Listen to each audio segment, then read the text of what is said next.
To start off the show, riders, fans, enthusiasts, you've got the Deegs tripling into a roller section that he was the only rider doing that, and he was doing it consistently. Let's back that up and watch it again. He's the rider behind Hunter. You can see Hunter, he's jumping, and he's just doubling it. That's what 90% of everyone was doing, or 99. Then there's Deegs freaking just sending it. Do I think it was faster? Probably not, because of the air time that he gets, and then he's got a single into the face of this big double here, but he's definitely hitting the single faster beforehand because he's obviously going a greater distance. It just looks sweet. Just looks pretty dang cool. He's one of these riders that just does stuff differently, which is going to take him place. Something very simple to point out, but the 250s are able to take different lines than the 450s. And what do I mean by that? Well, look at Sexton. Before the finish line, he's able to get out of the deep rut that kind of has a hook in it, and he's able to just make it more smooth by doing the road race outside in over it, because he's got enough torque to triple or double over it. Where you've got Deegan in the 250 class, and really all the 250 riders, they're having to use that rut to get over it. There, Deegan made a mistake by dragging his inside foot and wasn't able to make it over. You had all the 85s that were trying to use this rut as well. Arguably, they should have gone to the outside. So 450s, even though they might have pretty close to the same lap times as the majority of the 250s, they are taking different lines just because of the power differential. Let's do a small comparison between Jett, who is abnormal at motocross, and some of the other riders. You've got Jett here in this interesting double section, and this track ended up being more of like a Daytona, but just pure motocross track because some of the deep ruts. A lot of the riders weren't able to take this inside and be able to double out of here. So the first noticeable thing is you can see that Jett's able to get over it. Yeah, he cased it, but then going into the corner, did you see what he did? It was a brake tap.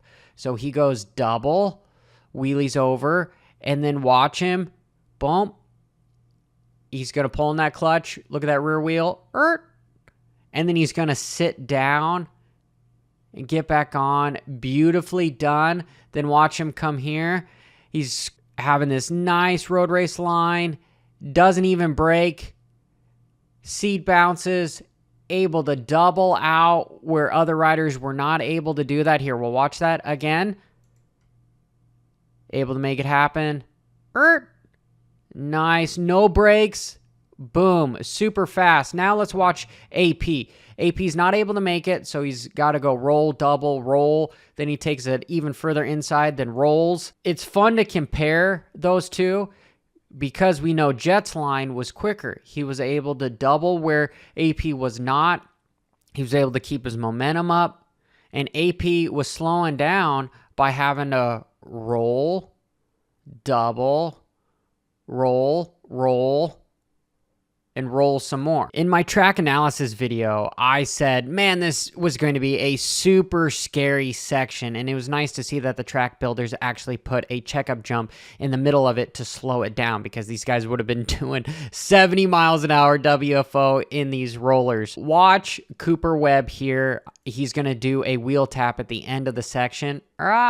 It's not incredibly well executed, but there's a crap ton of bumps and ruts going on here. It's just cool to see a wheel tap. Every time I see a wheel tap, I get all giddy inside. And speaking of getting giddy, watch what AC did in practice, as he was able to wheelie the whole section. Was he able to do it in the race? Unfortunately, no. Ken Roxon was telling him that he should do it in the race, but man, this is one of those things where you just show off, and this is that one of those things where you know that these riders can do stuff that is just humanly impossible to the normal individual. They go buy a bike. Round 2 was abnormally fast. You know what else is abnormally fast? PureMoto.com. You can search over 1.6 million items in stock, 400 local retailers. They've got a parts finder, a product search. I love the pod knee braces. So if you're searching for something like that, you can buy it local. You can use PureMoto's proprietary software to find products closest to you. If you can't wait to have it delivered, they can also do that. But you can call up the shop nearest you, say, hey, I need this, hold it, and you can go drive your butt over there and walk away that same day with some new knee braces. Make sure you shop PureMoto.com. I know I already showed a section where Jett wasn't using his brakes, but in the back section where the lighting wasn't as good, notice Jett, he's just rolling on the throttle. Now he hits the brakes. So the entire corner, just coming down the hill, stands up. Maybe he used just a little bit of brakes because he's in that nice attack position to brake, but it's so minute because right after he gets over that little roller, it is just pure bones. I'm going to coast and start accelerating just maybe quarter throttle around the whole corner, not even dragging the rear brake. And this is what makes Jett so fast. Regardless if Kenny was catching him, this is what makes Jett so fast, is he's able to just look slow on the bike because he's just keeping his momentum up everywhere. It isn't this fast twitch like Deegan riding style where you're WFO and then you're hard on the brakes, then you're WFO, then you're going to scrub real hard. It's more fluid. It takes less energy.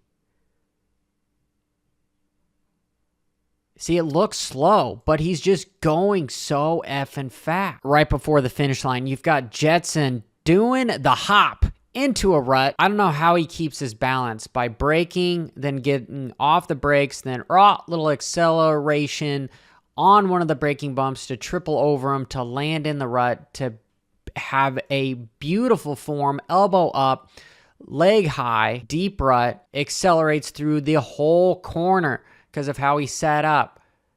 Triples in, sits down. As soon as he sits down in this fluid motion, it's already on the gas.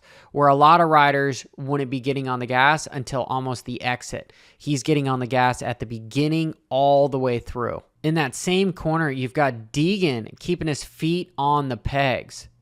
I would not be surprised if eventually we've got bikes that have some sort of guards on. Basically, you've got the roost guard on the bottom, the skid plate, because this just looks crazy. How do you not get your feet ripped off? Look at him. He is inside there. I had a conversation with Jace about this, and him and I were debating back and forth because when you're on the feet on the pegs like that, you're not as leaned over. You could be more straight up and down, which makes it to the need to not have to take your leg off on the inside because that foot peg is not going to roll. Here, I'm just baffled. Look at that. His foot is gone in the rut.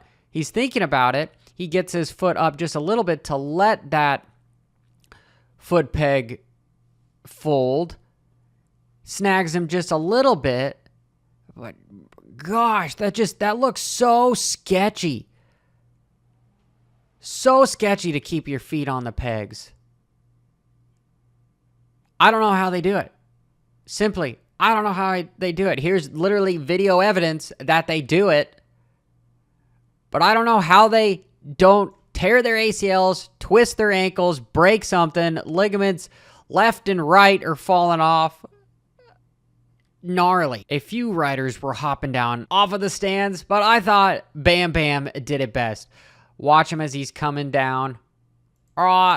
He's braking, then accelerating to just go over there to downside the downhill, which shouldn't be a jump. And it's not easy to do. They're making lips out of nothing. They're making lips out of stuff that should be slowing you down, not helping you accelerate. It's like the whole Mario Kart where you hit the little arrows that boost you. That's exactly what these riders do. Now I got the Mario stuck right. Coming out of the shadows, you've got Jett squaring up, making his own line out of some deep ruts, and he's doing it smoothly. He's being able to get to the inside. You know, Kenny started using that line because he saw him do it in front of him. These guys feed off of each other. And speaking about feeding off of each other, you guys, the viewers, make sure you hit that subscribe and like button and notification icon. I feed off you guys. My content grows because of you all. So I do appreciate everybody that has decided to not make me a guilty pleasure, but help build the channel. We'll watch that again. Look at Jett. Inside. Beautifully. He's making a hook out of that rut, but it's a professional hook because Jett is the one creating it. And last but not least, we've got AP and Dylan. You see what they're doing? They are wheeling over before the start. We'll do it in slow motion. AP doesn't do it as high as Dylan, but it still looks like he is doing it. Barely gets that front wheel over, scrubs off of it. Appreciate y'all. Until next time, got more videos planned for the week. Keep it WFO. Brop.